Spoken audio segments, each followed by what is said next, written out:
vient de passer tout un cycle électoral. La RDC se trouve une fois de plus devant son histoire. Et tout cela à travers les élections générales qui sont organisées cette année-ci en 2023 pour le 20 décembre 2023. Mesdames et messieurs, la chaîne de télévision Mandiko TV a le plaisir de vous présenter sa toute nouvelle émission, une émission spéciale autour de cette échéance électorale 2023. Cette émission a un nom particulier. Retenez bien, l'émission s'appelle Sondage Élection 2023.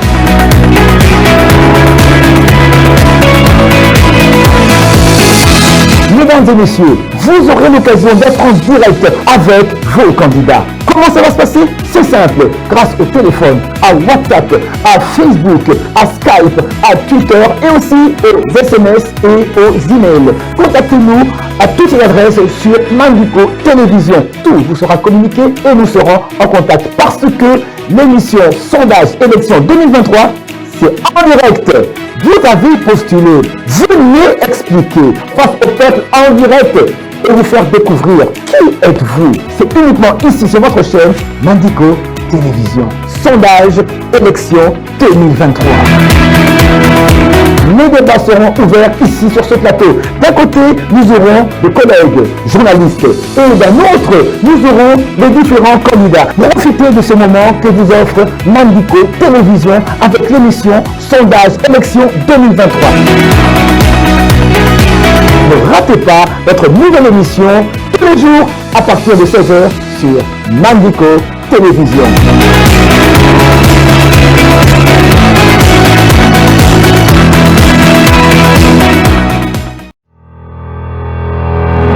Mesdames et messieurs, bienvenue une fois de plus à cette émission, ce nouveau numéro de votre émission que vous suivez chaque soir depuis un certain temps, depuis le début de cette semaine, votre émission Sondage Élection 2023. Ça continue parce qu'on n'est pas encore au 20, il nous reste encore 2 bonnes semaines avant d'arriver au fameux jour des élections. Et après, on parlera d'autre chose. Vous aurez fait votre sondage à travers l'émission Sondage Élection 2023. Et comme à l'accoutumée, le plateau, il est là, et avec aussi, comme ça se passe toujours, d'un côté, nous avons les journalistes et d'un autre côté, nous avons le public.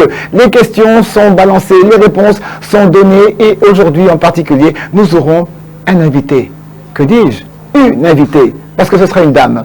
Ce sera une dame, et bien, contrairement à ce que nous avions annoncé hier, la dame que nous aurions dû recevoir a eu un empêchement. Il s'agit de Madame Joëlle Billet, qui est candidate à l'élection présidentielle. Elle ne sera pas parmi nous aujourd'hui, mais qu'à ce tienne, une dame va remplacer une autre dame. Elle est aussi grande, elle est aussi valeureuse et elle se lance dans la politique. On va la découvrir dans quelques instants. Tout simplement, seul indice, c'est qu'elle est à la députation nationale ici, dans la circonscription de la Lukunga. On va découvrir très bientôt. Mais pour l'instant, je dis bonjour, messieurs, dames, journalistes. Bonjour. Bonjour le public. Bonjour. Tout le monde va bien? Eh bien, tant mieux. Alors, comme je l'ai dit tout à l'heure, eh bien, dans environ 2 semaines, ce sera le 20 décembre. Ce qui veut dire, c'est le jour où nous allons tous partir pour déposer notre bulletin dans l'urne pour élire un nouveau président de la République, de nouveaux députés nationaux, de nouveaux députés provinciaux et pour la première fois, il y aura aussi des conseillers municipaux qui seront élus par le peuple. Et petite particularité pour cette élection 2023, pour la toute première fois de l'histoire, la diaspora aussi va voter. Évidemment, ce ne sera pas toute la diaspora, mais pour un début, il y aura les États-Unis, la France, le Canada, la Belgique et l'Afrique du Sud. Ce sont ces pays de l'étranger qui auront l'occasion de voter le même jour, le 20 décembre, pour les élections générales ici en RDC.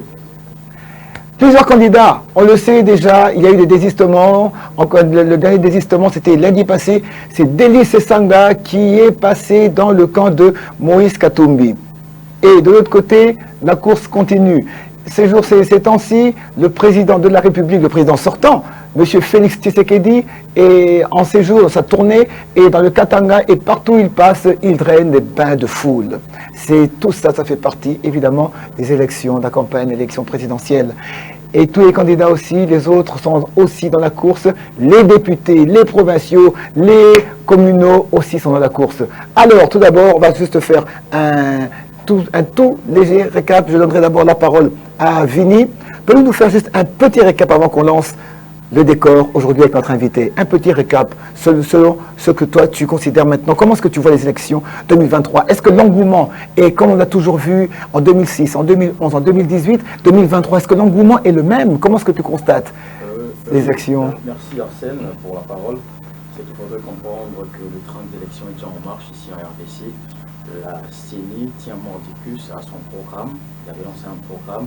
Et aujourd'hui, nous sommes à l'étape de la campagne électorale à tout niveau, présidentiel, et lundi passé, c'était les conseillers municipaux qui ont débuté également leur campagne. Cela veut dire, en d'autres termes, que les doutes qui persistent autour de la tenue des élections dans le délai constitutionnel peut être levés s'il y a les élections le 20 décembre. Absolument. Parce que là, on ne sait pas dire qu'il y aura les élections ou il n'y aura pas les élections. On se laisse entre le main de la CENI, qui est une institution à part entière, qui sait comment organiser les élections. Et lorsqu'on pose la question dans des interviews à Denis Kadima, qui est le président de la centrale électorale, il est optimiste par rapport à la tenue des élections. Ça aussi, ça rassure. Exactement. Il y a une posture rassurante des part. Et nous, en tant que journalistes, personnellement, en tant qu'observateurs, nous osons croire qu'il y aura des élections, parce que quand il n'y a pas d'élections dans le délai constitutionnel, vous savez ce qui se passe après le glissement, il doit nécessairement y avoir transition, et puis ça bloque et on traîne. Voilà. Mais il y a de la MONUSCO de son côté aussi qui essaye de mettre la main à la pâte, parce qu'ils ont demandé à la CENI s'ils peuvent les aider à déployer des kits électoraux dans toute la province. Voyez-vous, donc les efforts viennent de partout pour que les élections puissent avoir lieu dans le délai constitutionnel. On observe, on ne sait pas dire que s'il y aura des élections ou s'il n'y aura pas d'élections, mais néanmoins, le train d'élections est en marche. On va rester dans l'optimisme. Mais là, Vini, vous lancez un petit doute dans la population quand vous dites ça. On ne sait pas, on sait pas. Bon, je vais pas confirmer parce que je ne suis pas membre de la CENI. Je ne vais pas non plus aussi dire que... Mais selon vous, qu'est-ce qu'il faudrait? Justement, je maintiens à l'optimisme de Denis Kadima qui dit qu'il y aura les élections. Qui fait croire aux gens, il ne faut pas faire qui fait croire, mais là vous aggravez le doute. Vini. Il dit clairement qu'il y aura les élections. Oui, les élections. Denis Kadima est derrière lui parce que c'est lui qui doit les élections. D'accord. Pas la bouche autorisée. Et voilà, effectivement, c'est ça. Je crois qu'il faudrait vraiment lever cet équivoque-là autour de ces élections pour 2023. Alors, la personne que nous allons recevoir aujourd'hui, qui aura l'honneur de se trouver sur ce plateau de l'émission Sondage Élection 2023, je vous l'ai dit, il s'agit d'une femme. Une femme sera là. Elle sera là, ici, elle est candidate à la députation nationale dans la circonscription de la Lukunga.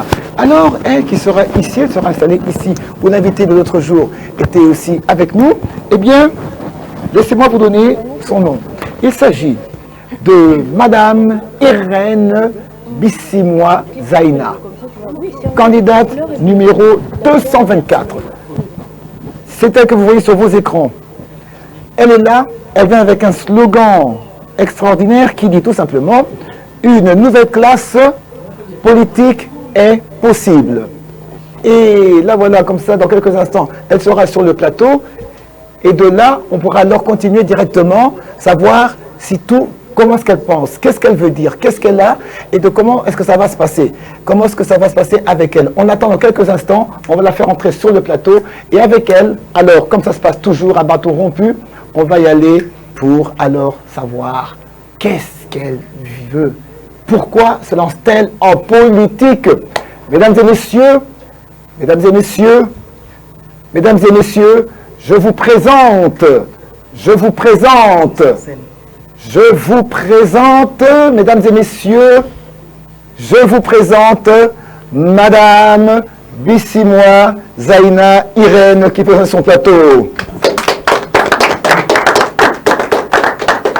Prenez place s'il vous plaît. Merci. Voilà. Soyez la bienvenue. Merci. Je vous dirai Karibu Kunyumba. Aksanti. Alors avec vous, est-ce que vous êtes à l'aise? Oui, ça va. Ça va. Ça va. Ah ben alors tant mieux si ça va, alors tant mieux. Ça va. Et bien de ce côté-ci, vous avez votre public Oui, je vois ça. qui va alors vous bouillonner avec leurs questions et les réponses. Ce sont les vôtres. De ce côté-ci, vous avez les amis de la presse Ok. et aussi qui vont vous compresser Ok. avec les questions. Ok. Mais toutes les réponses, ce sont les vôtres.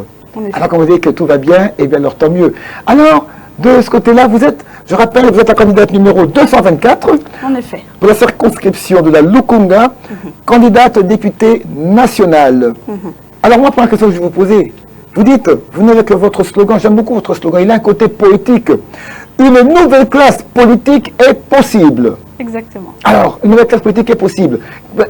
Qu'est-ce qui serait impossible selon vous? Bon, ce qui serait impossible, ce serait de penser que...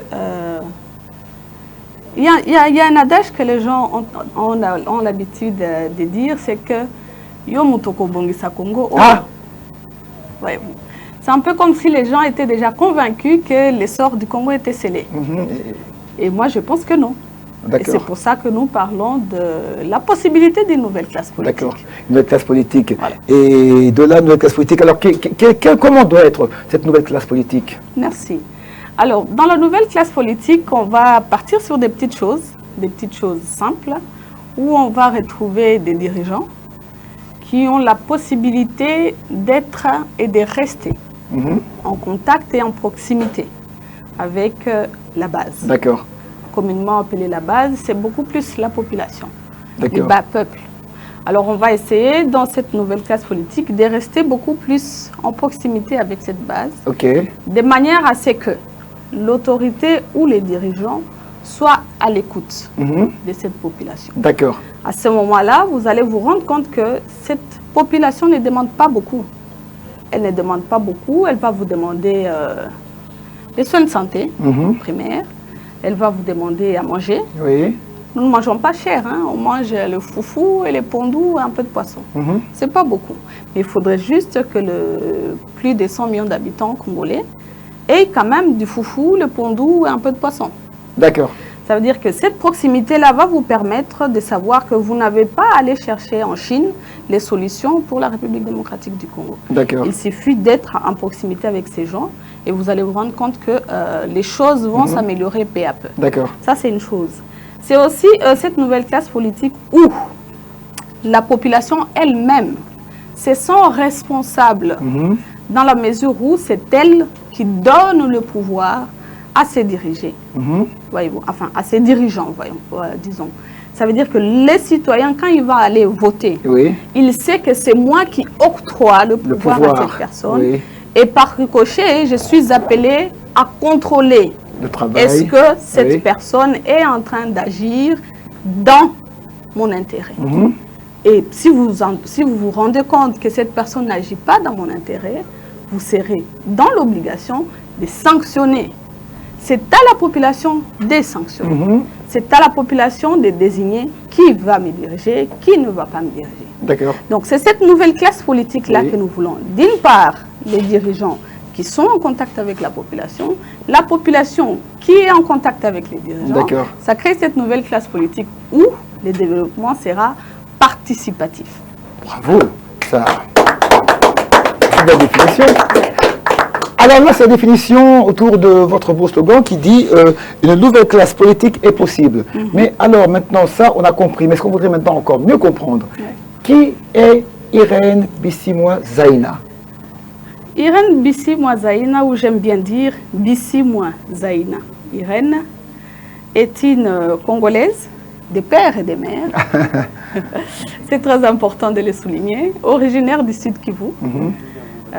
Mère de 2 enfants et licenciée en relations internationales, D'accord.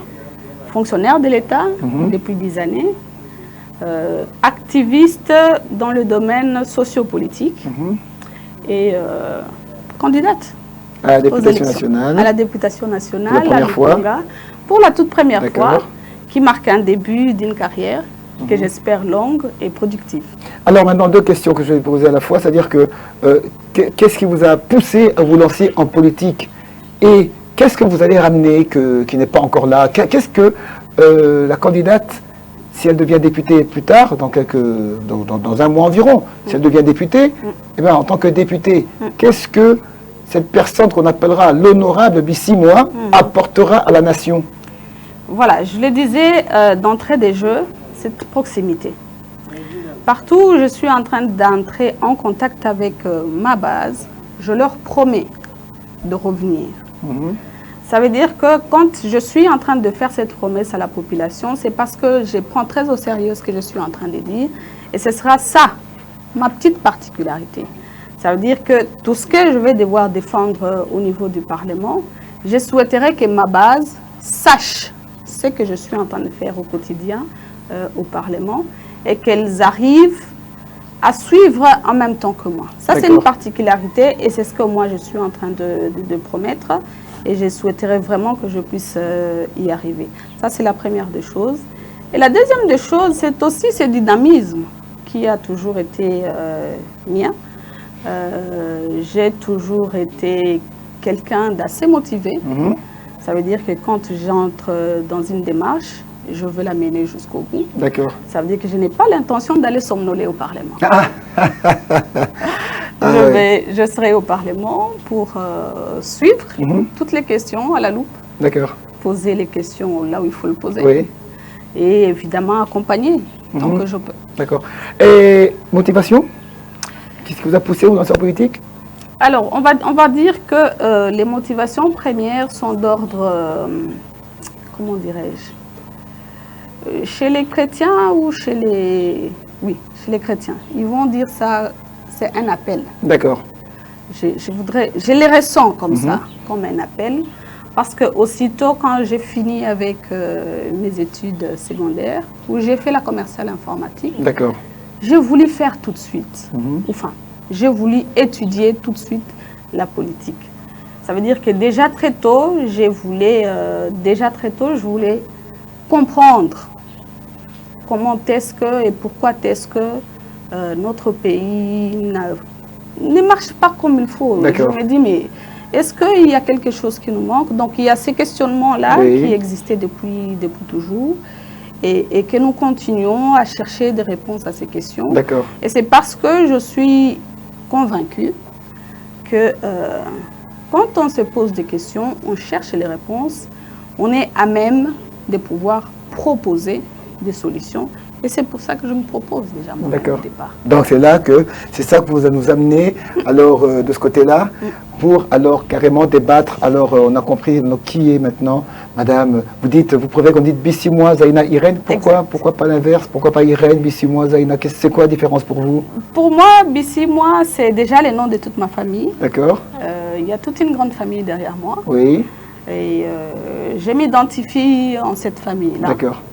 Je sais que quand je me présente devant les gens comme ça, il ne s'agit pas que des Irène. D'accord. Il s'agit des Bissi-Moi. Il y a tout un honneur derrière. Des personnes à ne pas décevoir. Même quand on est perdu dans la foulée, le nom Bissi-Moi me rappelle beaucoup de choses. D'accord. Voilà. C'est une identité que vous devez donner à défendre. En effet. D'accord. Alors comme ça, on vous appellera tout au long de l'émission la future honorable Bissi-Moi. Et encore une fois, bienvenue à l'émission Sondage Élection 2023. Et on vous rappelle que vous pouvez nous suivre, rappelez-vous que vous pouvez nous suivre également sur toutes les plateformes qui sont inscrites au bas de l'écran, tel que vous le voyez là, tel que c'est inscrit au bas de l'écran, vous pouvez nous suivre sur toutes les plateformes. Et ceux qui sont à l'extérieur du pays, donc la diaspora, vous qui êtes à l'étranger, allez vite et tapez www.mandico.tv. Je répète, www.mandico.tv. Et là, vous serez en direct avec nous, comme si vous étions chez vous. Réagissez comme vous l'avez fait hier et tous les jours précédents. Et comme ça, vous pourrez aussi poser vos questions à notre invité du jour, qui est Madame Bissi-Moi Zaïna Irène. Alors, de ce côté-là, eh bien, on va y aller avec le jeu questions-réponses. Êtes-vous prête? Oui. Tant mieux. Voilà. Si vous me tuez, bon, c'est à vos risques et périls. Ah, je crois que ce sera difficile. Ce sera très difficile. C'est plutôt à vous qui allez les abattre. Et je vous fais confiance. Merci. Alors, de ce côté-là, eh ben, je commence avec les amis du côté du public. Alors, première question. Allons-y pour la première question venant du public. Merci beaucoup, Madame Bissi-Moi. C'est Jocelyne Marcella. Alors, j'aimerais juste connaître le nom de votre premier suppléant ou suppléante. D'accord. C'est pas une BC moi aussi? Non, c'est pas une BC. Moi, mon premier suppléant s'appelle M. Patrick Kabamba. Et le deuxième? Le deuxième suppléant, c'est Bosco Fanzuku. Ils sont de votre famille? Non, le premier suppléant, c'est quelqu'un du Kasaï. Le deuxième suppléant, c'est quelqu'un du Congo central. Et pourquoi vous choisissez des gens d'autres provinces alors qu'actuellement nous savons que les jeux c'est le partage du pouvoir? Moi je suis numéro 1 comme étant député, et puis mon adjoint c'est ma soeur et c'est mon cousin. Ça c'est une question très pertinente madame. Je vais d'ailleurs vous signifier que moi-même je ne suis pas entre guillemets originaire de Kinshasa. Je suis une mouchi de Kabare, c'est pas la porte d'à côté. Je suis originaire du Sud Kivu. Mon premier suppléant, il est du Kasaï. Mon deuxième suppléant, il est du Congo central. C'est cela aussi, la nouvelle classe politique, où le Congo reste uni dans toute sa diversité. Alors, je voudrais qu'en prêchant, que nous commencions nous-mêmes par des exemples. Ça veut dire que pour moi, ces gens ont réussi à s'identifier dans la démarche que nous avons poursuivie. Moi-même, je m'identifie dans ces personnes-là. Parce qu'aussi, faire la politique, c'est jamais une question personnelle. C'est jamais une question personnelle. Voilà, madame. Et vous êtes candidate de la Lukunga, il faut le dire. Est-ce que pourriez-vous un peu nous décrire quelques problèmes et de l'appellation de la Lukunga? Et que vous voulez défendre, bien sûr, au Parlement citoyen. Appellation ou problème de les problèmes qui dérangent ces circonscriptions électorales-là, les personnes, la société, la communauté de Lukunga. Merci, madame. Chaque samedi, généralement, je fais mes achats dans le marché à Delvaux. Il y a un marché juste à Delvaux. Ces marchés, je ne sais pas, sous d'autres cieux, si ce serait un marché. Mais il est sale, pour utiliser des mots simples, où tout le monde va arriver à comprendre. Il est extrêmement sale. Alors que c'est là que nous achetons la nourriture pour nourrir nos familles. Ça, ce n'est pas normal. Ces tronçons-là, de Delvaux à Pigeon, il y a un embouteillage qui ne dit pas son nom. De Delvaux à Pigeon, vous êtes amené à passer pas moins de 30 minutes pour faire moins de 50 mètres. Ce n'est pas normal. Dieu merci, on est parti sur la rénovation de nos infrastructures. À cet endroit précis, nous avons besoin de refaire la structure de nos infrastructures. Je vais quitter ces tronçons-là. Je vais prendre Palais du Peuple, enfin Palais des Marbres. Jusqu'à, il y a un croisement entre qui va vers... comment ça s'appelle? Non, ça s'appelle... Antenne, quelque chose. Oui, antenne. Haute tension. Haute tension. Madame, à cet endroit-là, entre les 100 mètres qu'il y a là, vous y passez 2 heures comptant. Parce qu'il y a de ce côté-ci à droite, une entrée, 2 entrées, 3 entrées. De l'autre côté, une entrée, 2 entrées, 3 entrées qui débouchent sur une bande à 2 lignes. Et vous y passez 2 heures, comme ça, sur votre montre en train de compter, à moins de 50 mètres. Ce n'est pas normal. Nous sommes en train de refaire nos infrastructures, nous sommes en train de refaire les infrastructures routières plus précisément. À cet endroit-là, vous n'imaginez pas le nombre de sauts de moutons que j'ai déjà imaginé à cet endroit pour faciliter la fluidité de la circulation. Ça fait des soucis, madame, que j'aimerais que tout le monde rencontre. En tout cas, tout celui qui habite Lukunga rencontre ces problèmes-là. Je ne vais pas vous parler des érosions qui endommagent les familles tous les jours sur Matadi Mayo, sur Matadi Kidala. Ça veut dire que vous avez vos petits moyens, vous faites votre petite maison avec votre petite famille, vous n'êtes pas sûr de vous réveiller demain. Vous courez tous les risques, mais vraiment 100% des risques pour vous réveiller, décéder, vous tous, père, papa, maman et tous les enfants. Parce qu'il y a des éboulements de terre. C'est des questions de société qui concernent Lukunga et qui devraient être prises très au sérieux. En quelques mots, je vous laisserai avec les 3 exemples. Et voilà, je ne veux pas monopoliser la parole. Je pense Ok, allons-y. C'est Grace Mayo. Moi, j'aimerais savoir un peu plus parce que dans la plupart de vos descentes, on vous voit avec vos filles, accompagnées toujours de vos enfants. Alors, j'aimerais savoir, c'est une façon de initier les enfants déjà à la politique de le bas âge ou bien il y a une autre raison qui est cachée derrière? Non, c'est la nouvelle classe politique où, même depuis les bas âges, les enfants comprennent quelles sont leurs réalités.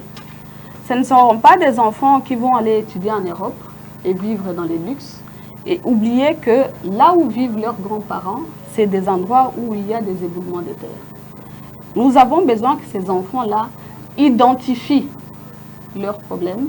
Nous avons besoin que ces enfants-là, quand elles vont étudier, quand elles seront en classe et qu'on va leur demander de parler des projets, enfin de problèmes qu'elles rencontrent, qu'elles identifient déjà ces problèmes et qu'elles arrivent à les exprimer. Comme ça, quand elles seront en train d'étudier, elles seront en train d'étudier et chercher déjà à cet âge-là des solutions pour les problèmes qui sont les leurs, les solutions qu'elles vivent tous les jours au quotidien. Donc pour moi, c'est une forme d'éducation que je n'ai pas envie que quelqu'un aille lui donner des textes qu'elle va mémoriser en classe, mais que ce serait une éducation qu'elle vit au quotidien tous les jours. Ça, c'est bien. Merci. Et des deux, j'ai l'impression qu'elles aiment ça.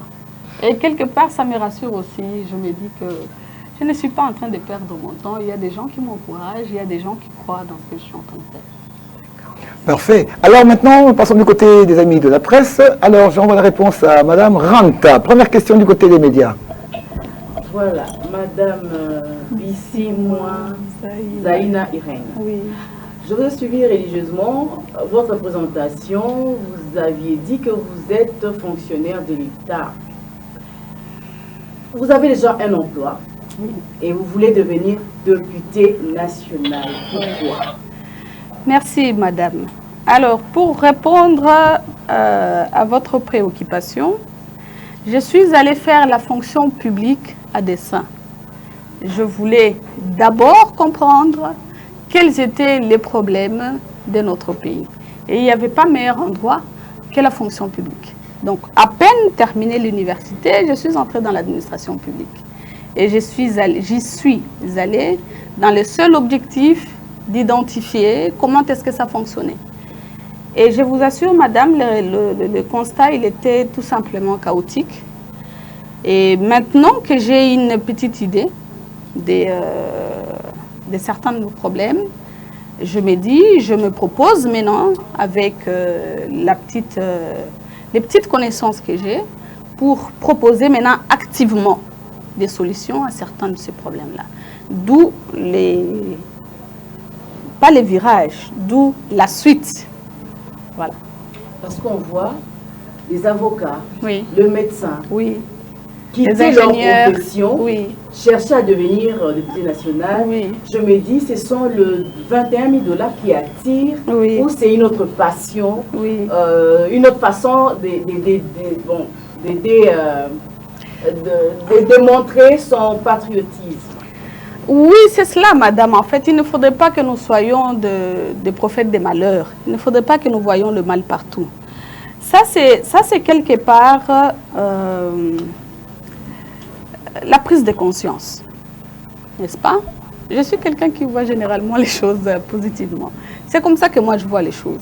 Donc, cette envie-là des jeunes gens, des dames, des femmes, toutes tendances confondues, toutes formations confondues, à vouloir participer dans la gestion de la chose publique, moi, j'aime ça. Moi, j'apprécie ça. Les questions d'argent, je les disais encore il n'y a pas longtemps, on ne devrait pas s'attarder là-dessus. On ne devrait vraiment pas s'attarder là-dessus. Puisqu'après, pour arriver à devenir député, madame, je vous assure, c'est beaucoup de travail. Parce qu'il n'y a pas d'équilibre entre les fonctionnaires de l'État et les députés. C'est pas ce que je veux dire. Ce que j'essaie de dire, c'est qu'une sélection va se faire automatiquement. Ça veut dire que ces personnes-là qui estiment qu'ils peuvent aussi participer dans la gestion de la chose publique, c'est une bonne chose. Mais après, la sélection se fait d'elle-même. C'est comme un tamis. Ça sélectionne petit à petit. Vous étiez à 30 000, jusqu'à 500. Ça va se faire de soi. Ça va se faire de soi. Poser une question. Alors maintenant, Madame Bissi-Moi Togina Lingana. Oui. Ndeko David, Azana Pe, Namutuna, Yakutuna Yo, Ndeko David. Matoli mboka bisi mwa zaina mbote na yo. Mbote. Longonya na yo po oza kati ya bilenge oza mama si okoti kasi oza elenge na komona yo. Oui. Pe elenge bonzenga. OK. Tika na babongo. Po na kosipe. Sika motuna ezali. Oui. Mboko oyo koti siko tima kono ya politique. Babakeza mboka te. Esi ekenda sango eza esika oyo ba ngurube bazali. Esika ba nyama ndenge na ndenge tobenga bongo nyama ya nyama te kasi bato ba nyama ya zamba na ndenge na ndenge ya kolobela te bato ndenge na ndenge ya makambo mabe bazali babe basimba solo kafuna makambo ndenge na ndenge kanyaka lokuta nde mboka nango ya bwana. OK. Ona nini mama bisimwa elengi ya bwana lokolo ozimo kanu te akosunga bana mboka na kotekela bango miliki kosa boutique. OK. To kosa ata koteka mapa nini oyo koko sa posunga bana mboka okela bakilasi po nini okepenza kaka na politique. D'accord. D'accord.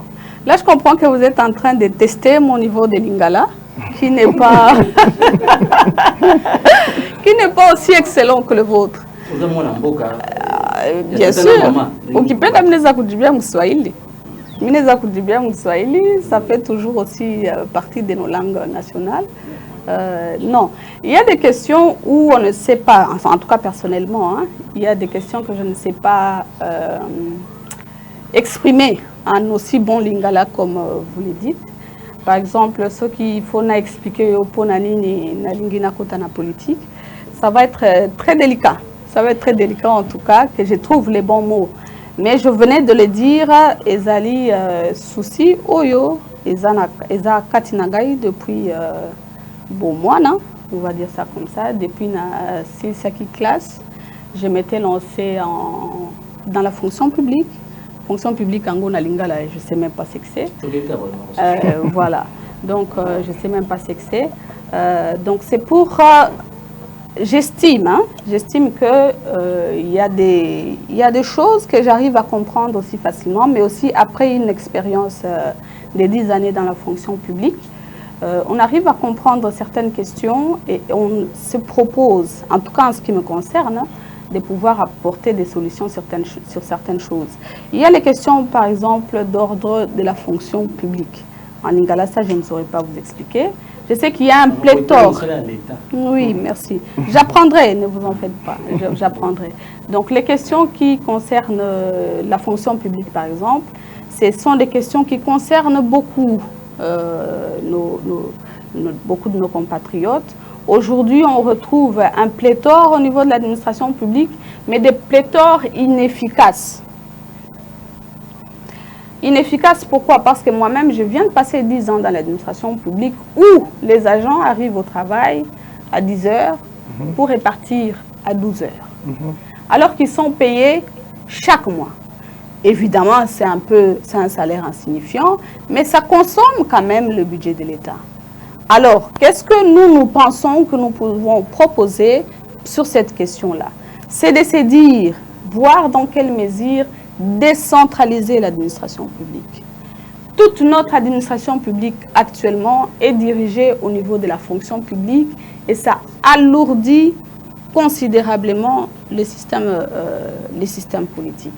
Ce que nous proposons, c'est de voir dans quelle mesure, ce sont des réflexions, parce qu'aussi un député, c'est cela, proposer, donner des suggestions qui peuvent améliorer les conditions de vie, les conditions politiques de manière générale. C'est que nous proposons de voir dans quelle mesure lancer les réflexions sur la gestion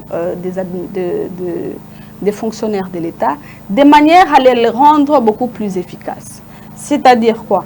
Au niveau des administrations publiques, les secrétariats généraux par exemple, on va se dire chaque secrétariat général se charge de son personnel.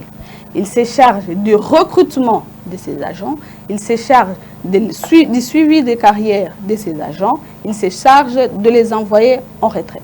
Ça veut dire que cette administration-là suit toute la carrière de ces agents et allège quelque peu la lourdeur que l'on s'est retrouvée dans les administrations publiques. Cette lourdeur qui se transmet encore au niveau du gouvernement, le gouvernement qui est supposé donner des résultats en 5 années à la population.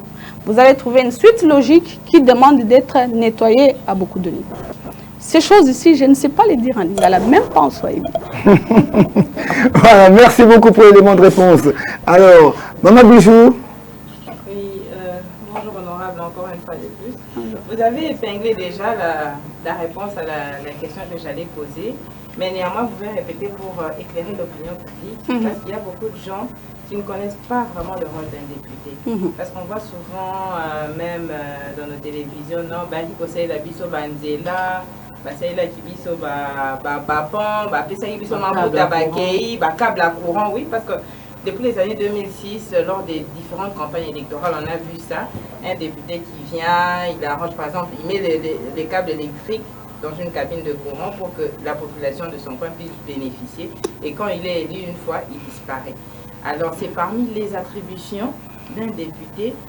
Et si c'est les cas ou ce n'est pas les cas, quel est vraiment le rôle d'un député pour que les téléspectateurs puissent comprendre les fonctions d'un député? C'est cela, madame. Moi, je pense que les personnes qui réaménagent les ponts, qui construisent les ponts, qui refont les lignes électriques, j'ai peur de la bonne foi, que ces personnes sont animées de bonne foi, pris par les soucis de la population et se disent de résoudre ça de cette manière-là. Mais malheureusement, ça ne devrait pas rester comme ça, d'où encore une fois de plus, la nouvelle classe politique s'impose. Où il est question de dire aux gens, moi en tant que votre député, qu'est-ce que je suis supposé faire? Qu'est-ce que vous devez attendre de moi? Vous comprenez, madame? Alors, on ne va pas dire que cela est méchant, mais ça ne nous aide pas. Ça ne nous aide pas beaucoup. Ce qui nous aiderait, c'est de prendre conscience dès lors, comme je le disais d'entrée de jeu, dès lors que moi, électeur, j'ai choisi mon député, c'est pour faire ça, ça, ça. Ça veut dire que quand on a des problèmes d'électricité, il faudrait que j'exprime ces problèmes-là auprès de mon député qui va les porter au niveau de l'Assemblée nationale. Mais au niveau lors de l'Assemblée nationale, comment est-ce que le député va faire pour que ces soucis-là rencontrent une réponse favorable? C'est toute une machinerie qui se passe. Et ça aussi, même la population doit le savoir. Voyez-vous. C'est pour ça d'ailleurs qu'il faudrait éduquer notre population sur les fonctionnements ou sur les déroulements des actions politiques. Quand le président de la République donne une vision, comment est-ce que cela se matérialise? Quand le président de la République dit le peuple d'abord, par quoi est-ce qu'on commence? Ces questions-là, on a besoin d'expliciter, vous d'ailleurs les journalistes, de porter des éclaircissements là-dessus pour que la population comprenne. Quand le président de la République dit le peuple d'abord, ce n'est pas venir distribuer du riz. Non, non, c'est d'arriver à scolariser les millions d'enfants congolais qu'il y a sur notre territoire national.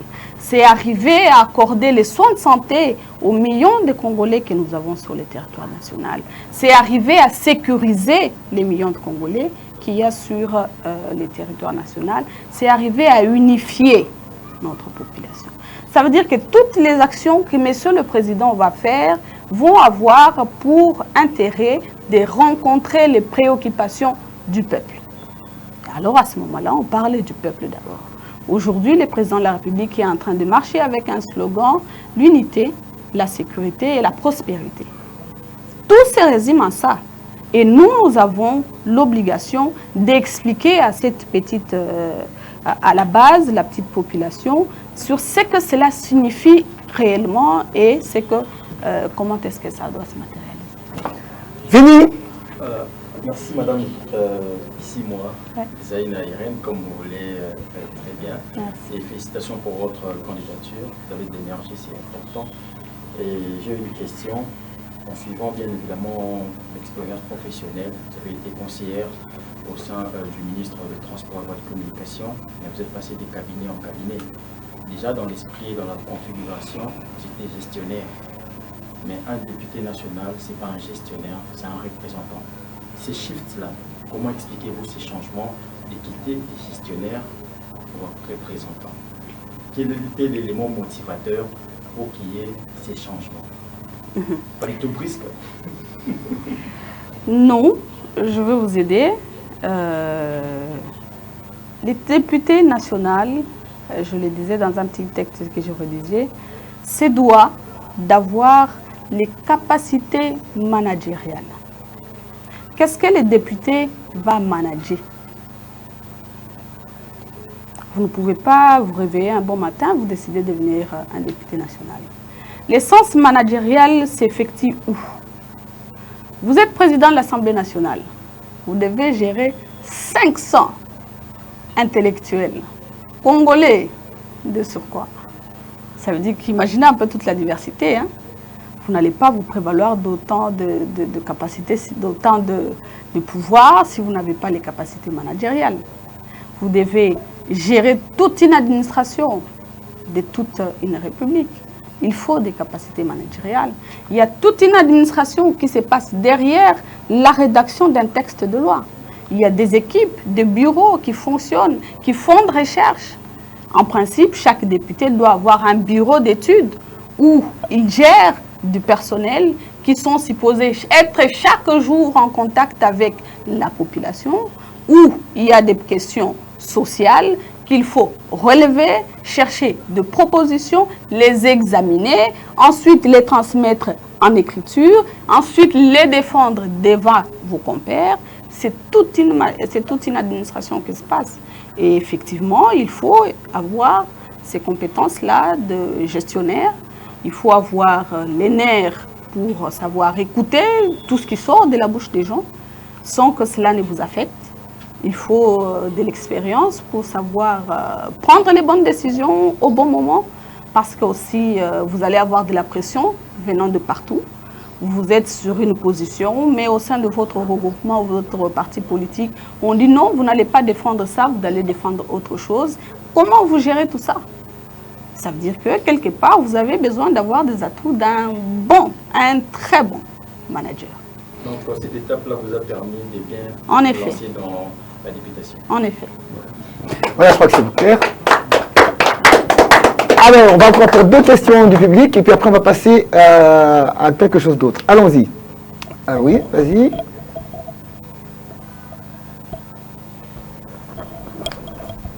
Voilà. Passé, là.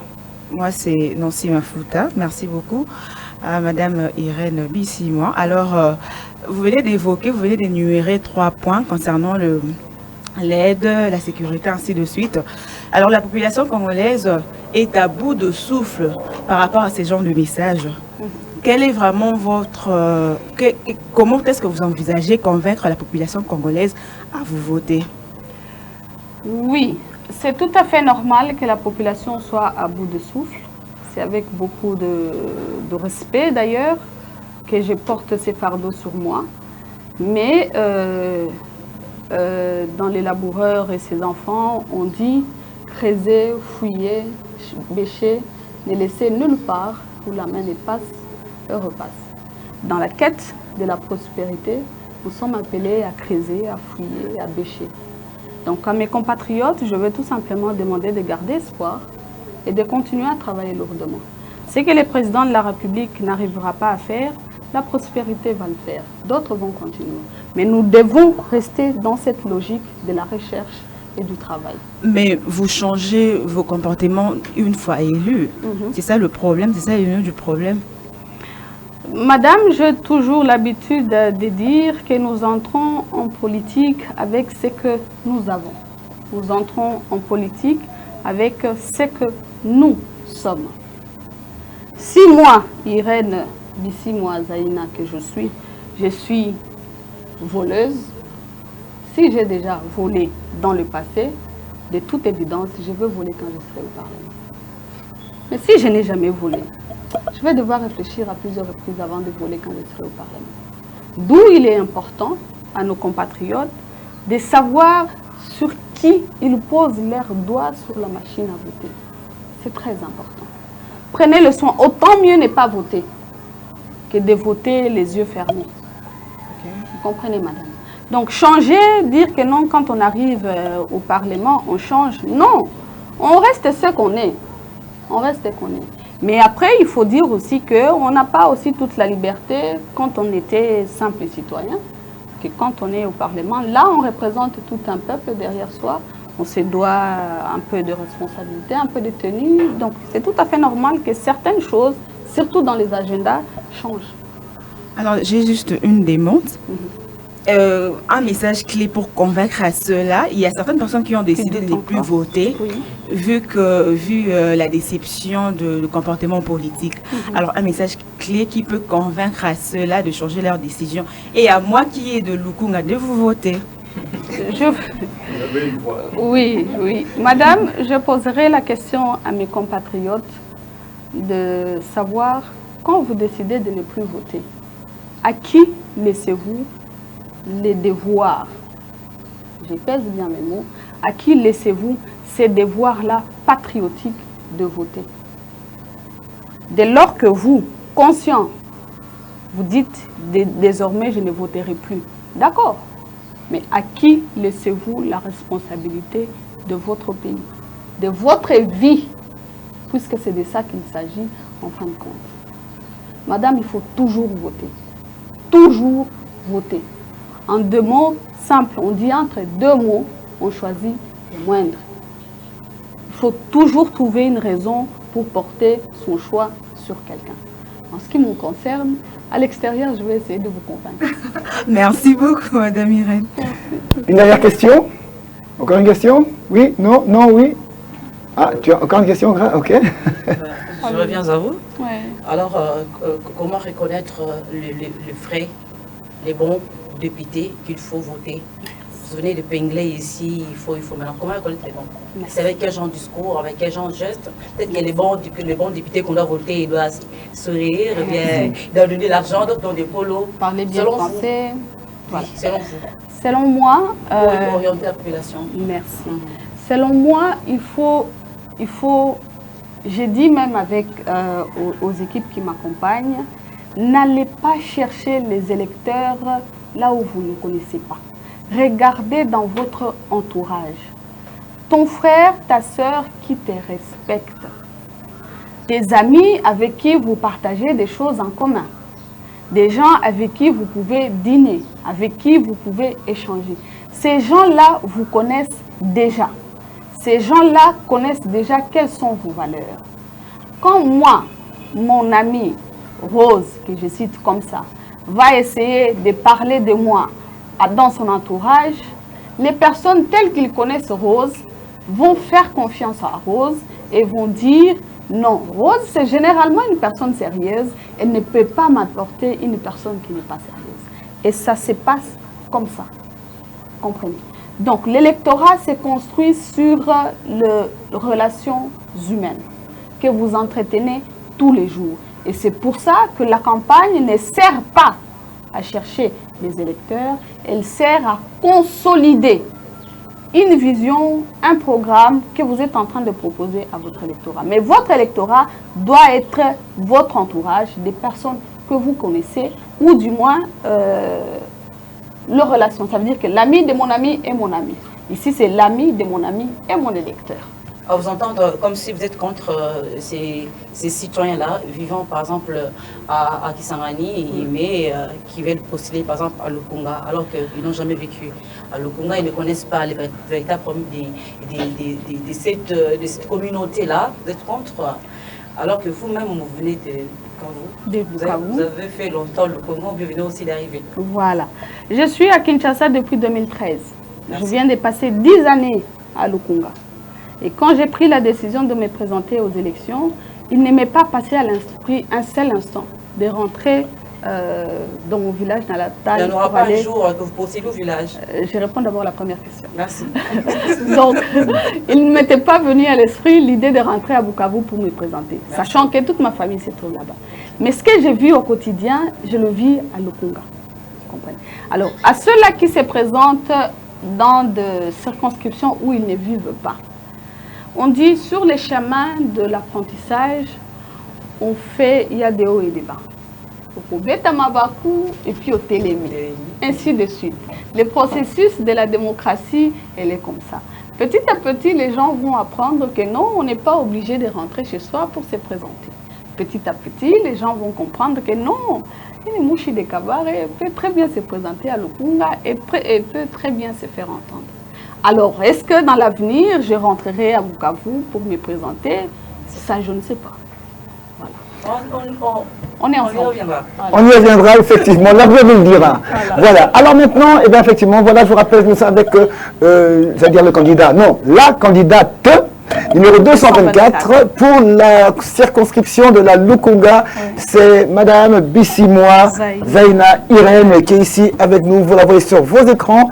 Elle est là, c'est elle qui est là pour parler de ce qu'elle veut, ce qu'elle va faire, ce qu'elle veut faire et les raisons pour lesquelles elle se lance dans la campagne à l'élection de la députation nationale.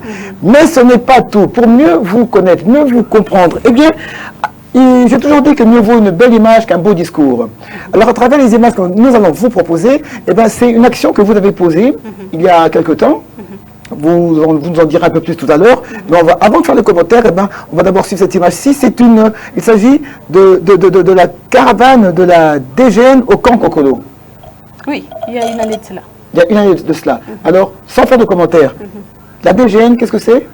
La dynamique Guilanyambo, oui. Une ASBL dans laquelle j'œuvre et dans laquelle nous essayons de prôner les valeurs, les actions du chef de l'État. D'accord. Voilà. Alors, les explications après, mais d'abord, on suit en image ce qu'a été cette descente de la caravane DGN au camp Kokolo, en image.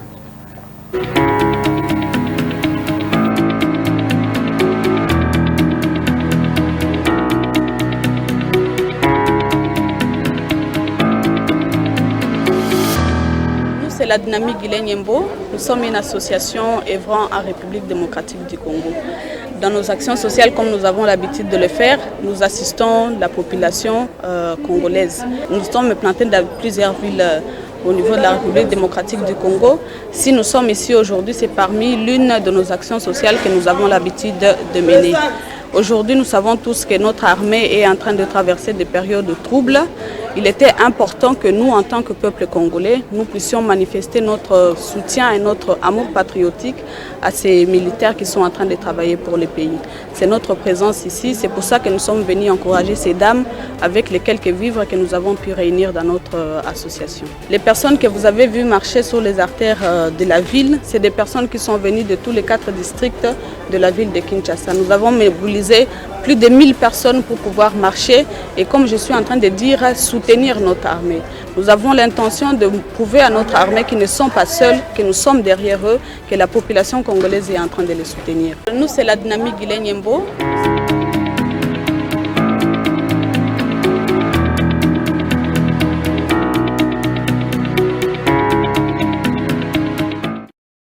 Voilà, et bien les images, elles sont là, elles ont parlé d'elles-mêmes, mais elles vont être encore mieux placées pour mieux parler de ces images. Alors ça s'est passé, vous avez dit, ça fait environ une année. C'est ici à Kinshasa, bien sûr. Vous avez quitté de Kitambo jusqu'au camp Kokolo. Alors, voilà. À pied. À pied. Vous n'êtes pas essoufflé? Ça valait la peine. D'accord, une vraie marche de santé. Alors, dites-nous tout. Pourquoi le camp Kokolo? Et pourquoi cette marche-là du Kitambo jusqu'au camp Kokolo? Pourquoi principalement le camp Kokolo? Oui, alors à cette époque, c'est quand il s'était révélé clairement que la population congolaise était agressée par l'armée rwandaise. Et à ce moment-là, nous, comme je disais, au sein de la dynamique Guilanyambo, qui est une ASBL, à l'époque j'étais coordonnatrice provinciale, nous travaillons pour faire valoir les travaux du chef de l'État. Et à ce moment-là, le chef de l'État nous avait fait savoir clairement, de mots clairs et simples, qu'effectivement l'agression dont subit notre pays venait de notre pays voisin. Et nous, au sein de notre ASBL, nous nous sommes dit, nous devons d'une manière ou d'une autre, selon notre façon de faire, voir dans quelle mesure nous pouvons renforcer la démarche du chef de l'État par une action caritative à l'endroit des épouses des militaires. Et évidemment, les camps Kokolo étant le plus grand camp de militaires, nous avons pensé qu'il était bon d'aller visiter les épouses des militaires, question de renforcer un peu le moral, question de soutenir, question de renforcer, comme je ne sais de le dire, cette proximité-là, de savoir que la population congolaise est avec eux. Et là, vous avez fait évidemment des dons.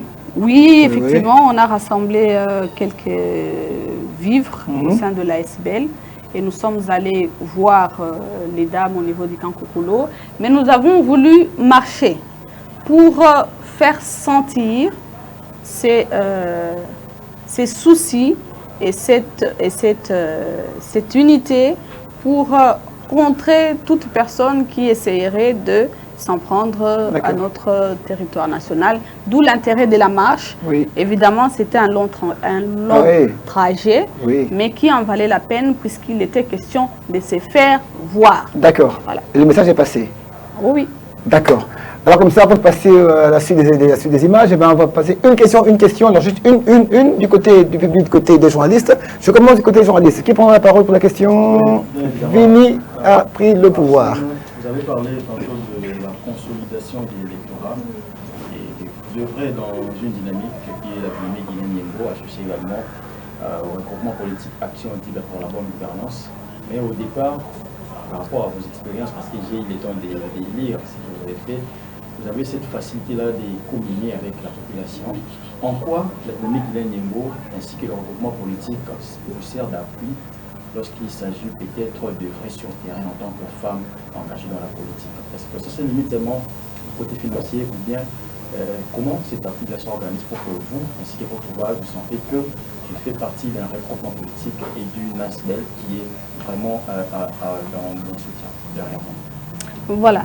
D'abord, ça n'a rien à voir avec les finances, au départ. Ça n'a rien à voir avec les finances. Ça a tout à voir avec une vision. La ASBL Dynamique Guinée-Niembo porte le nom de quelqu'un, le directeur de cabinet du chef de l'État, qui est porteur d'une vision. La bonne gouvernance, la nouvelle classe politique basée sur la bonne gouvernance.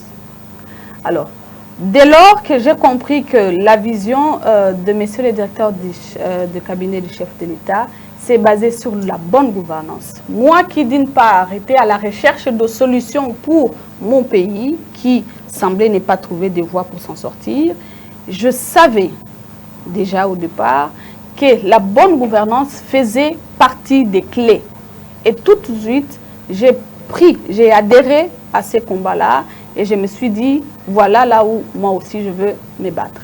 Donc la dynamique Guinée-Niembo, ses actions vont dans le sens, comme je disais déjà ici, d'accompagner tout ce que le chef de l'État fait, mais là, ça reste dans le cadre social. Alors, quand on parle de la politique, là, les donnes changent. Là, ça devient un regroupement politique, ça devient un parti politique. C'est sur ces terrains-là qu'on joue et c'est à ce moment-là qu'intervient le regroupement politique Action audible pour la bonne gouvernance. Une action audible pour la bonne gouvernance.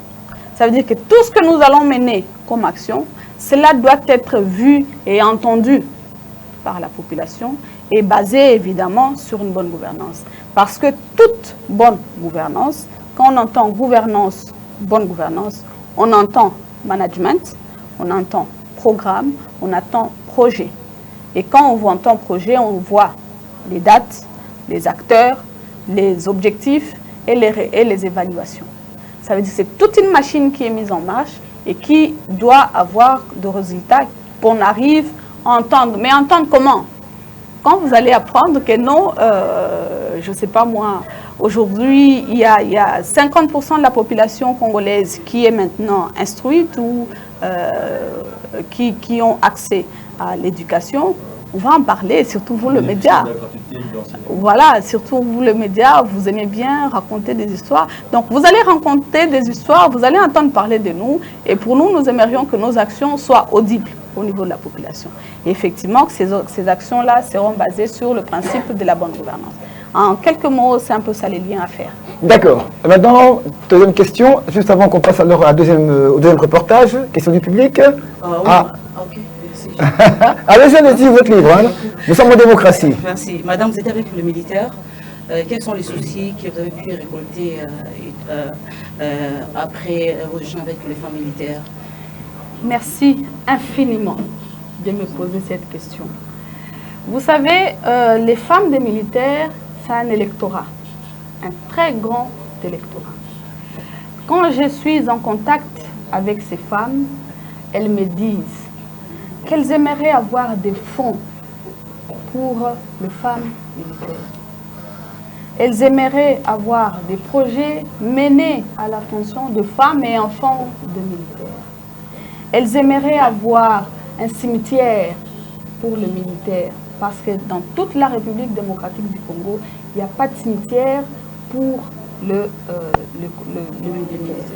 Elles aimeraient aussi avoir un fonds, je le disais, un fonds attribué à ces femmes et qui est géré de manière à ce que, un peu FOGEC. Je ne sais pas si vous avez déjà entendu parler de FOGEC. FOGEC, c'est beaucoup plus pour les jeunes, l'entrepreneuriat des jeunes. Un fonds comme celui-là pour les femmes militaires. Comprenez? Alors, ces questions-là, je dis, là, je ne peux rien faire. Mais au Parlement, je peux faire valoir ces questions-là. Dieu merci, vous venez de me la poser devant l'écran. Donc, en gros, ce sont des questions qui préoccupent. Et parce que c'est possible, Bien sûr de que pouvoir c'est répondre possible. à toutes ces attentes-là. Bien sûr que c'est possible, madame. Bien sûr que c'est possible. La volonté politique est très importante dans une action politique. Dès lors que nous savons où sont nos besoins, d'où l'intérêt d'ailleurs d'être en proximité avec la population, vous savez quoi faire à ce moment-là. Vous savez que de ce côté-ci, voici le problème, quelles sont les propositions des solutions. Vous comprenez, hein? Donc c'est possible, c'est très possible. Mais ça va demander un peu de la patience. Mais c'est possible, Mais et c'est essentiel. Voilà. Alors, le deuxième reportage que nous allons suivre, il s'agit ici du conclave de AAB, donc l'Action audible pour la bonne gouvernance. Oui. C'était aux Chaubeuse, et si je ne m'abuse, c'était au mois de juillet. Août, si je ne Voilà, il n'y a m'abuse. pas très longtemps, voilà. Voilà, alors de là, on va suivre une petite interview, c'est pendant le reportage. Ça s'est passé, c'était le conclave de AABG aux Chaubeuse. On suit en images des questions tout de suite après.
Maboko makasi pour na candidat na biso, s'il vous plaît.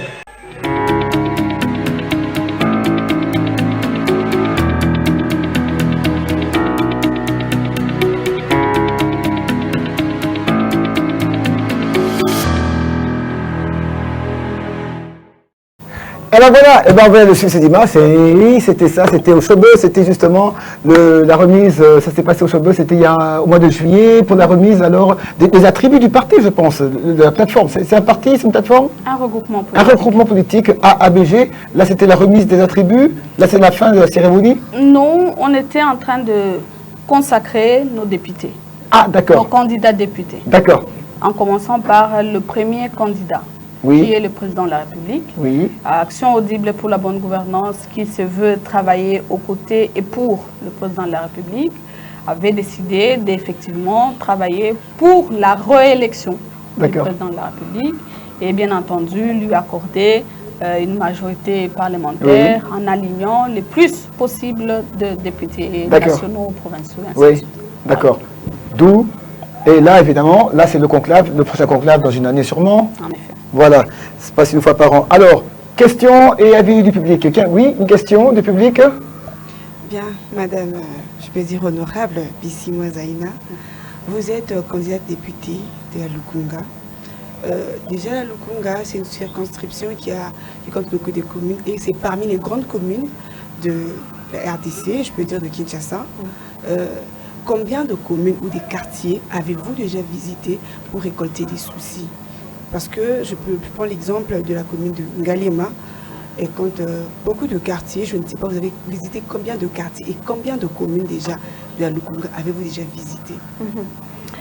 Alors, Lukunga compte 7 communes. Il y a la Gombe, il y a Kinshasa, Kitambo, Barumbu, Lingwala, Ngalema et Mongafula. Voilà. En commençant par Mongafula, il n'y a pas longtemps, j'ai été à Kindele, j'ai été à Mitendi, j'ai été à Matadi Mayo, j'ai été à Matadi Kibala, j'ai été à Chikapa, j'ai été à Don Bosco, j'ai serré demain à Don Bosco encore une fois, j'ai été au quartier Congo, j'ai été chaque jour, je suis sur la ligne, on a été à Kaluka, nous serons samedi prochain à Barumbu, on circule quand même. Grâce. Parlant de communes et quartiers de la Lukunga, vous venez de citer des communes, de quartiers que vous avez visités et quand vous avez parlé au début là, vous avez parlé de problèmes de embouteillages et tout, mais j'ai pas vu là où vous avez parlé de problèmes de Kuluna, parce que déjà dans la commune de Mongafula, il y a ces problèmes de banditisme, il y a des criminels et tout. Et comment comptez-vous faire pour mettre fin définitivement à ces phénomènes Kuluna et banditisme? Ça, c'est une question qui préoccupe aussi nos compatriotes. Ne vous en faites pas, je n'ai pas la prétention de tout embrasser. Nous sommes beaucoup de candidats, nous serons 500 députés. Mais on parle de la Lukunga, bien sûr. Oui. Nous serons à Lukunga, nous serons 14. J'ai vu sur certains panneaux une dame qui a dit 0 Kuluna à Lukunga. Cette dame-là, moi, je vous fais confiance. Et pas vous? Moi, je m'occupe d'abord des questions d'infrastructure. Mais la question de Kuluna aussi, ça dérange la population de Lukunga. Oui, maman, c'est cela en fait. Il ne faudrait pas que nous pensions que c'est nous qui allons trouver les solutions à tous les problèmes. Ça ne se passe pas comme ça. Ça ne fonctionne pas comme ça. Vous comprenez? Chacun fait quelque chose. Moi, je vais faire ce que je vous ai dit là. Quelqu'un d'autre va s'occuper de questions de santé. Quelqu'un d'autre va s'occuper de questions de courant, quelqu'un d'autre va s'occuper de questions de Kuluna. Et toutes ces actions mises ensemble vont contribuer à l'épanouissement de Lukunga. D'accord, merci. De ce côté-ci, je passe d'abord ici et tu vas clôturer. Je commence par Dégo David. Question. Maman, d'ici moi, ça y est, Papa. Vous venez de le dire tantôt. Ah, alors on va appeler français. Ah, ça c'est bien. Vraiment. Que vous avez déjà plus de 10 ans ici à Kinshasa. Oui. Mais pourquoi vous voulez vous lancer maintenant à la politique? Pourquoi ne pas attendre? Pourquoi vous n'avez pas fait un peu plus tôt? Nalobaki yango na ebandeli papa na ngai. Oui. Nalobaki yango ke ngai natangaki po na yekola ndenge nini lolenge nini nakoki kosunga mboka na biso. Nazwaki tanda ngai po na yekola ngo nanu na kelasi. Après kelasi na koti na administration publique. Après administration publique mukole tango ekoki po ete na banda sikoyo ko travailler de manière active. Voilà. Ah, on peut applaudir. C'était bon. Bah, salut l'inverse. Français Kebo, Lingala et Kebo. Mais voilà, donc c'est ça la RDC. Mais une chose quand même, il ne faudrait pas faire penser aux gens que je ne sais pas parler Lingala. Je sais parler lingala, mais un lingala qui n'est pas... Non, attendez. On vous a suivi. Attendez, un lingala qui est spécifique. Quand je suis au marché, il y a un monde. Voilà. Donc, tout le monde vous a suivi. De ce côté-là, n'ayez crainte. Merci. Le lingala est là. Ne mettez pas en conflit. Oh, pas du tout. Soyez à l'aise. Vini. Je me joins d'ailleurs à la question de Grâce Mayo, qui était peut-être une question de spécialité, si elle devrait expliciter. Il y a 10 commissions au sein de l'Assemblée nationale. Vous serez peut-être député, donc Inch'Allah. Inch'Allah. Quelle est cette commission que vous inspirez le plus? Comme vous l'avez parlé, moi je voulais faire des infrastructures. Comme la dame là, elle va faire zéro coulou là.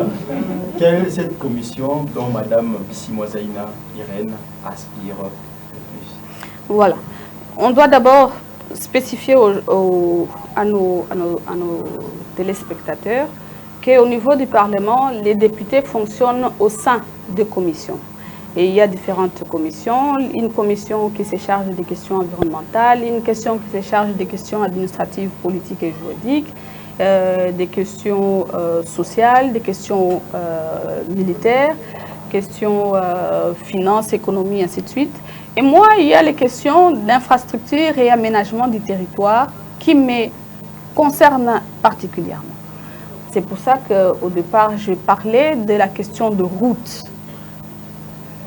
Et moi, je me dis, avec cette commission, je vais faire valoir les questions d'infrastructure ensemble avec d'autres collègues qui seront aussi préoccupés par cette question. Donc, pour répondre à votre question, c'est la commission chargée des questions d'infrastructure et aménagement du territoire qui me concerne. Et quand j'entends aménagement du territoire, j'entends aussi les questions d'assainissement. Parce que quand nos marchés sont en désordre et en délabrement et comment on dit, c'est comment un abonnement total là. Enfin, la saleté ou l'insalubrité dans laquelle se trouvent nos marchés, c'est parce que d'emblée, les questions d'aménagement n'ont pas été respectées. Et on se retrouve dans des fourre-tout où tout le monde fait ce qu'il veut. Donc, c'est des questions qui sont quelque part liées. Et après, les questions d'aménagement de territoire vont aussi concerner les lieux, les endroits où on peut construire des maisons ou pas. Voyez-vous, on va se dire, Mongafula, hier j'étais à Matadi-Mayo, et vous voyez Mongafula comme un tourbillon. Ça fait un cercle qui descend comme ça dans une vallée. Et là, il faut rêver, hein. Je voyais une route qui passe tout au long de Lukunga de bas en haut. C'est des questions qui peuvent être discutées. Et relier Lukunga par des infrastructures de manière à ce que Lukunga ne soit pas relié que par la seule voie qui est la route de Matadi. Donc ça, c'est des questions qui me préoccupent quand même sérieusement. D'accord. Alors, là, de ce côté-là, oui, vous avez une question? Oui, allez-y, allez-y. Voilà, Madame Décidément. Madame Bissimo Zaïna, vous serez sans doute à l'Assemblée nationale. Merci. Une fois à l'Assemblée nationale, avant même d'en arriver, quelles sont les aptitudes et compétences qu'il doit avoir un député national? Parce que là, on voit quand même tout le monde. Aujourd'hui, on a plus de 20 000 candidats. Faudra-t-il avoir un diplôme de licence, un doctorat, je ne sais pas moi?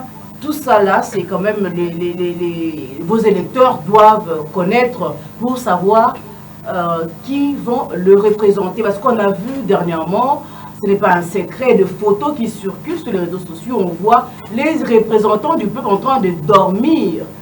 Est-ce que c'est vraiment des compétences, des aptitudes qu'il faut avoir? Parce que quand on s'ennuie, on ne sait pas ce qu'on est allé faire, on ne peut que s'endormir.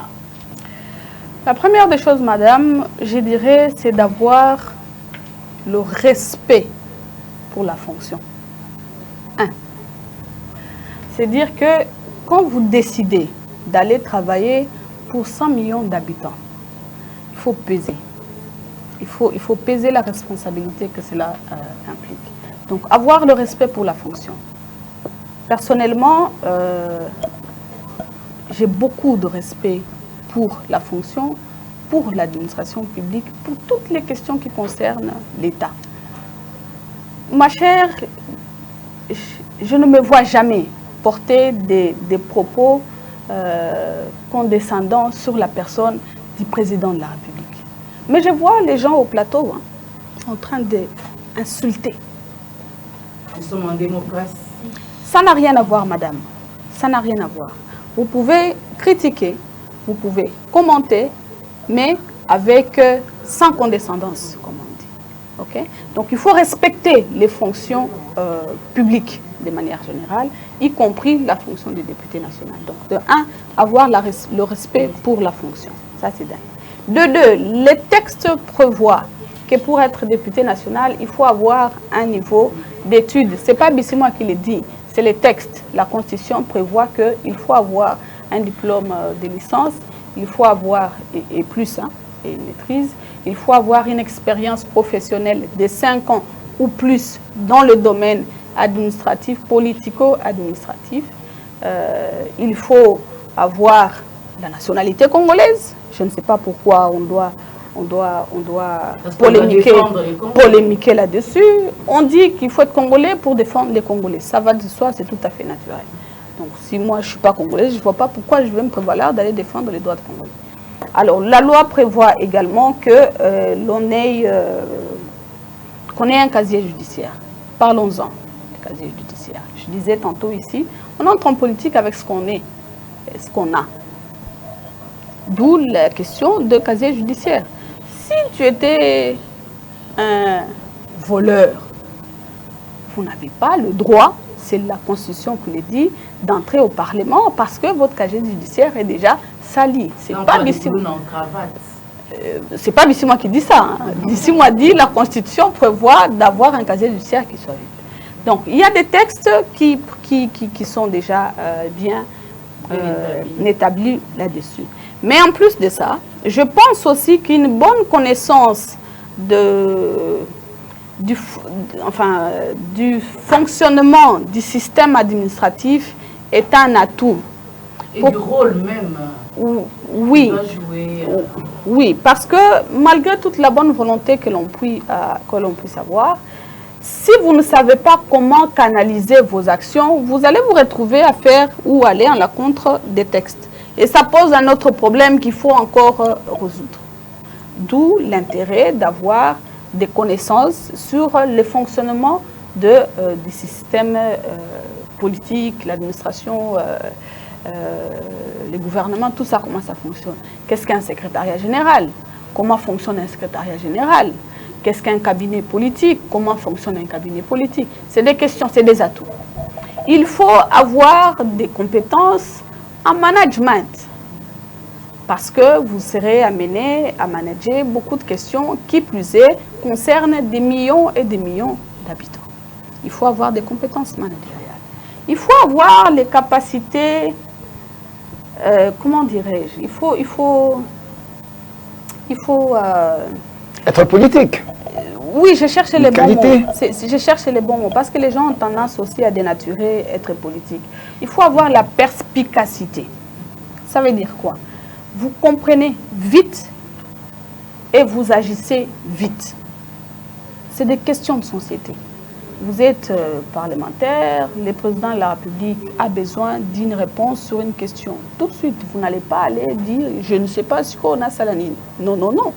Il faut savoir à ce moment-là qu'est-ce qu'on fait. Donc vous comprenez les actions même politiques. On a 26 candidats à la présidence de la République. Vous devez savoir quelle lecture faire de ces tableaux. Comprenez-vous? Donc les questions politiques, c'est ça être politique comme vous veniez de le dire. Savoir sur ce terrain ici qu'est-ce qui s'y joue. Ne soyez pas surpris ou surprise d'apprendre que non, telle personne a dit telle chose sur telle personne. Il faut savoir que non, sur ces cercles, il peut arriver que les gens se poignardent, se crêpent les chignons. C'est les jeux. Il ne faut pas pleurnicher que non, on m'a crêpé les chignons. Non, il faut comprendre toutes ces choses-là. Donc, en bref, c'est un peu ça. Souffre que ta question soit encore en gestation. Par rapport à ce que Mme Rente a venu de dire tantôt, là, on parle de vous. Est-ce que vous savez vraiment le profil idéal pour porter cette casquette de député national? Bien entendu, je venais de le décrire. Je je venais de les décrire. Je pense que ce que je venais de dire là tout à l'heure fait de partie. manière générale, là, on parle de vous. Moi y compris. Moi y compris. Moi y compris. Ça veut dire que si j'avais un casier judiciaire chargé, je ne me prêterais pas au jeu. Donc ces règles-là vaut également pour moi aussi. Voilà. Alors effectivement, il y a maintenant environ un mois, parce que c'est dans quelques jours, ce sera finalement l'élection présidentielle. On va passer aux urnes. Mais pour passer aux urnes, il a d'abord fallu lancer la campagne électorale. Et la campagne électorale a été lancée par le président de la République. C'était au Stade des Martyrs le 19 novembre passé. On suit ça en images. Ouais. C'était chaud.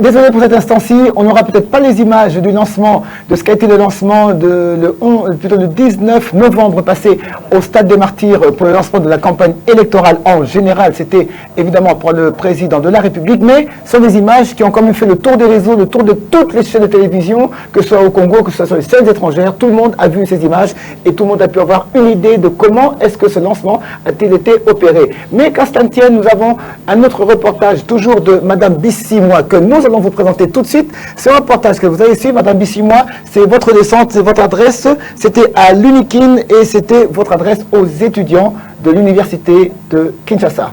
Tout de suite, en images.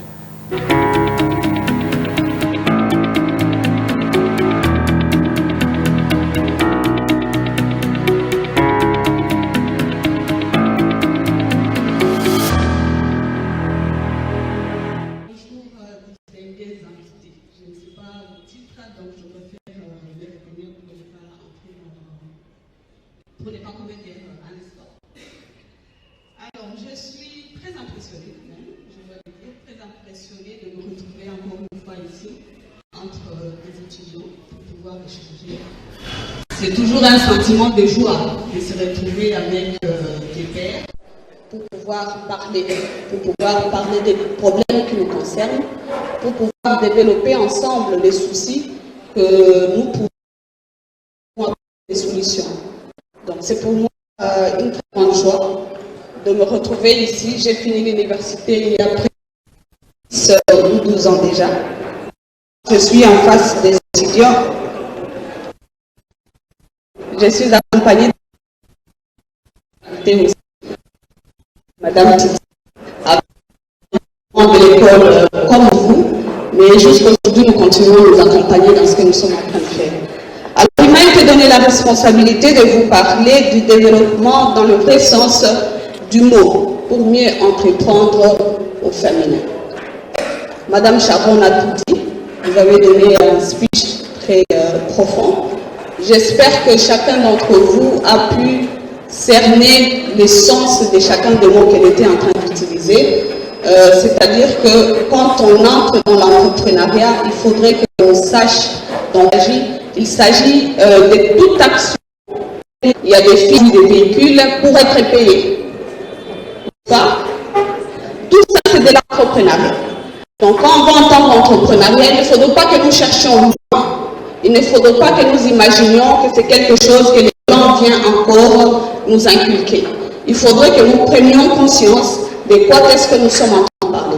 Donc, en termes gros, en termes général, l'entrepreneuriat, c'est ce qu'on va appeler cette idée. J'ai vu sur cette pancarte de commence par une pensée.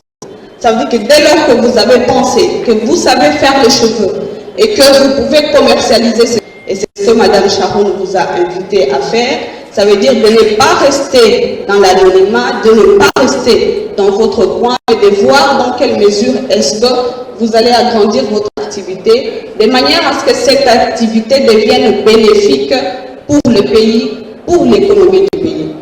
Est-ce que nous sommes sur la même page? Je ne voudrais pas prendre des allures de professeur. Je voudrais vraiment que nous échangions pour que cela reste et que cela soit le plus mémorable possible. Nous sommes sur la même longueur d'onde? Merci. Donc, on va retenir qu'entreprendre, c'est tout ce que nous avons déjà tous fait, chacun dans son domaine, des informaticiens, des couturières, des techniciens, des écrivains, il y en a qui écrivent, des musiciens aussi, je ne sais pas moi, des coiffeuses, ainsi de suite. Nos mamans qui sont d'ailleurs en train aujourd'hui de nous scolariser grâce aux activités économiques qu'elles sont en train de faire, c'est cela l'entrepreneuriat. Aujourd'hui, dont on parle. Alors, on m'a demandé.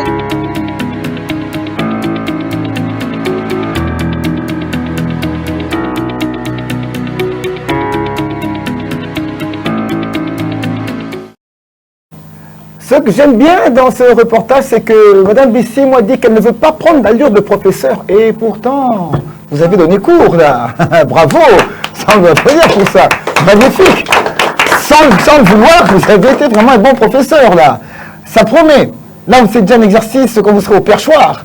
Vous avez parlé alors aux autres, à vos collègues députés. C'est déjà un exercice. Ah, je ne l'avais pas vu comme ça. Eh ben, là, c'était réussi. Si, en tout cas, elle n'est pas vu comme ça, c'était réussi. Bravo. Alors, maintenant, voilà, Maman Bijou a une question pour vous. Alors, moi, j'ai une question. On vient de voir, vous avez participé à un forum, c'était à l'UNIFIM. Et non seulement ça, vous participez aussi dans des descentes, quand il y a des manifestations, vous êtes là, vous êtes toujours présente. Et vous avez postulé à la députation nationale. Une fois si vous êtes élu, vous allez prendre une part active dans la politique. Et comme grâce à souligné dès le début, vous allez souvent avec vos enfants. D'ailleurs, moi j'ai déjà été témoin une fois. À l'ESBL, vos enfants étaient là en train de vous aider. Mais ne pensez-vous pas que une fois que vous serez vraiment dans la politique, que cela peut impacter négativement sur votre vie de famille? Parce que la politique demande assez qu'on soit vraiment discrète, on est là tout le temps. Disponible. Disponible, voilà le mot que je cherchais, disponible. Alors, ça ne peut pas impacter ou avoir une influence négative sur votre vie de famille. Merci beaucoup, madame, pour cette question. Je vais partir sur un exemple typique. Et vous allez vous rendre compte qu'il y a beaucoup... on raconte beaucoup de faussetés sur cette histoire. Ma mère est commerçante. J'ai grandi depuis d'aussi loin que je peux me souvenir. Ma mère quittait chez nous le matin, revenait le soir. Tout le jour. Mais je vous assure que ma mère, c'est elle qui tenait notre maison. On s'assurait de rentrer avant qu'elle ne soit rentrée. On s'assurait d'avoir déjà fait tout ce qu'elle nous laissait comme devoir à faire à la maison. Moi, en ce qui me concerne, il fallait que je fasse la cuisine pour mes frères et sœurs. Donc, quand elle rentrait, elle devait trouver chaque chose à sa place. C'est une femme extrêmement rigoureuse. Pourtant, d'aussi loin que je me souvienne, elle n'a jamais été là. Je ne sais pas comment elle faisait pour mettre tout le monde à sa place. Donc c'est à peu près les mêmes targets que vous vous êtes fixé à l'exemple de votre mère. Rien à voir. Rien à voir. Ce que je veux vous faire voir, c'est que ma mère ne fait pas la politique. Vous comprenez?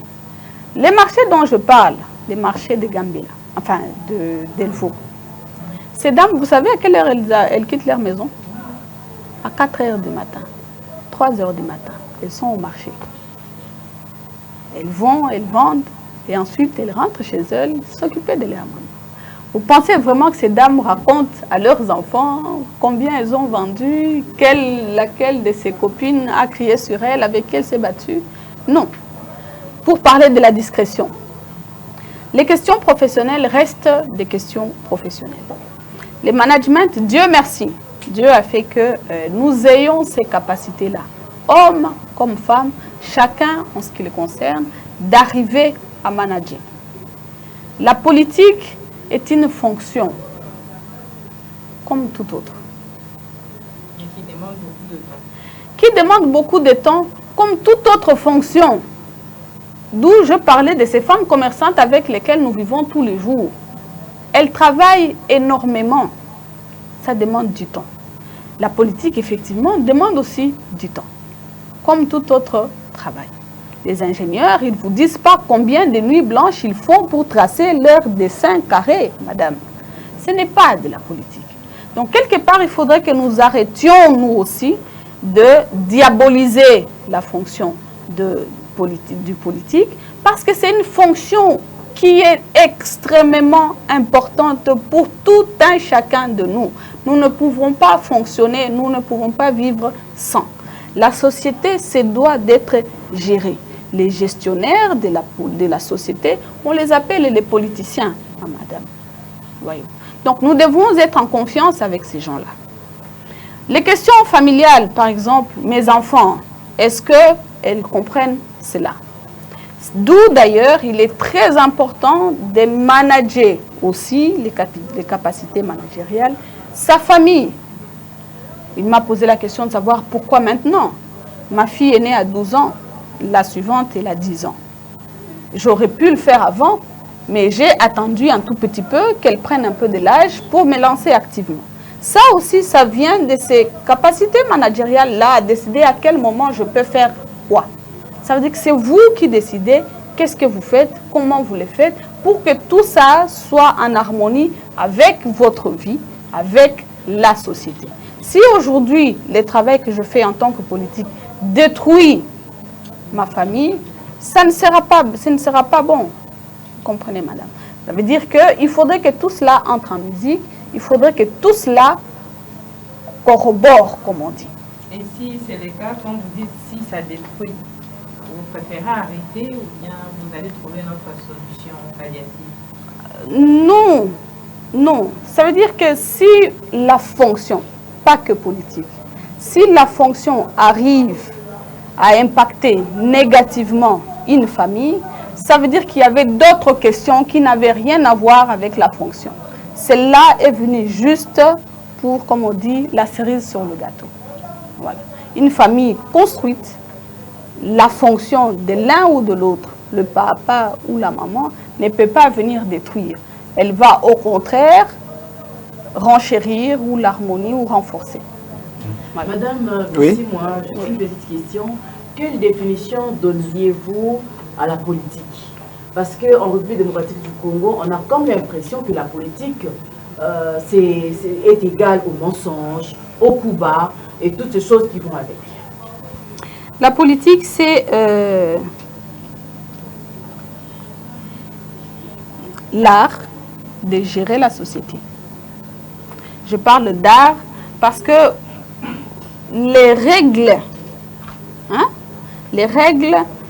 pour gérer ça ne sont pas toujours, ne sont pas toujours les mêmes.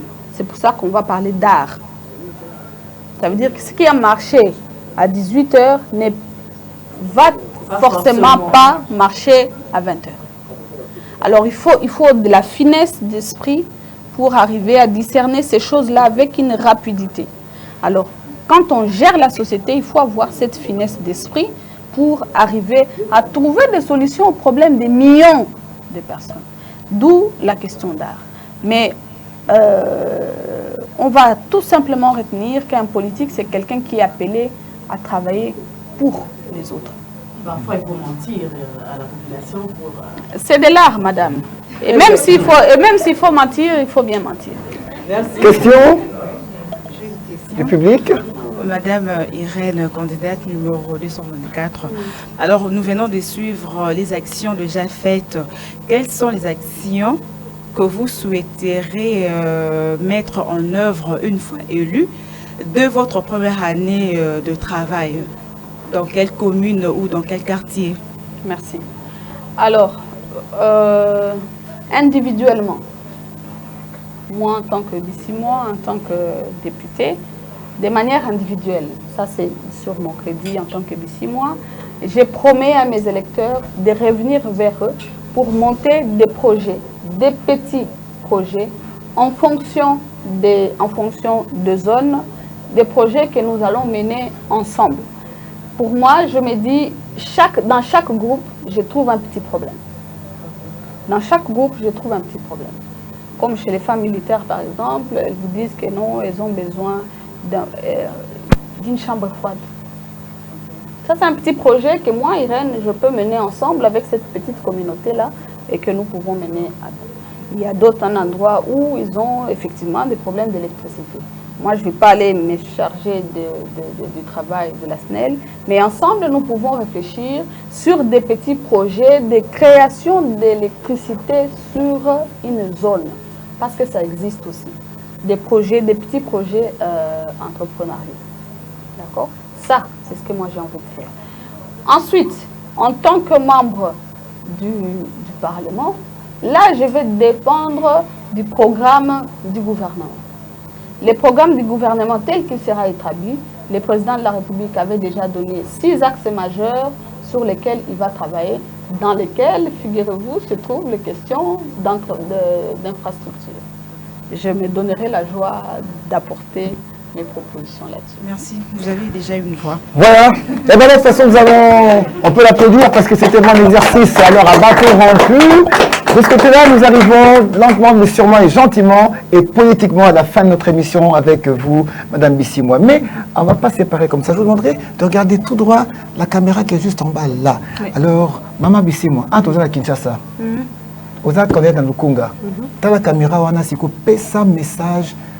Elba il faut voter yo loba na bango pesa bango message na yo Maman Bissimois tozo kayo bana Kinshasa bana Lukunga bazo la na minute yo Maman Bissimois bana Kinshasa bana Lukunga le 20 décembre na 6h pile au côté na douche au sukoli ozui macaron na yo na sina pesio ba komi likolo Bissimois Zaina Irène numéro 224 otiango na poche ok na yo okomi kuna au voter loko liboso le candidat numéro 20 le président de la République Félix Antoine Tshisekedi ok na page mosusu pour machine à voter za page à liboso poni 20 aussi si ko pona 20 ok na page mosusu oponi 224 soko aussi si ko pona 224 ok na page mosusu oponi mutolingi oyo avandaka pembeni na yo oyo boliaka naye oyo bosalaka naye bosolaka naye mutu ya bizaleli malamu à la députation provinciale